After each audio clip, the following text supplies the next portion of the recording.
Backdoor exit sa City Mayor's Office sa Zamboanga City Hall ang nasunog. Mayo na lamang nga paspas kining napakgang sa nagtinabangay nga empleyado. Upos sa sigarilyo ang gitudlong sinugdanan sa kalayo. Aniya ang dugang detalye. Nabulabog ang mga empleyado sa Zamboanga City Hall pasado alas 9 kaganinang buntag, human nasunog ang backdoor exit sa City Mayor's Office.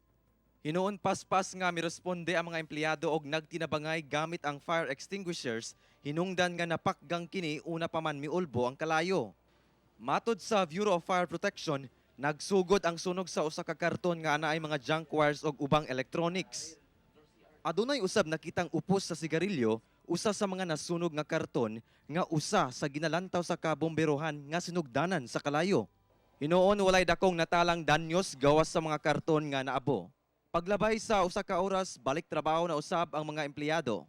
There must be somebody who would really want to sabotage our administration to the very end, to really have a feast day, fiesta hasta very end. Siguro falta ga istorya na media para kreya lang también istorya hasta este pagayot as a unit, no?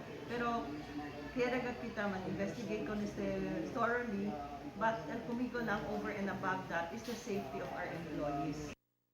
Buot ni Zamboanga City Mayor Ben Climacon na imbestigahan ang hitabo aron masiguro nga walay pang panabutahe sa maong insidente. Implement yung strictly prevention tips po natin na gawin po natin yun at magtulungan po tayo para po maging maingat sa ating napundar na ari-arian.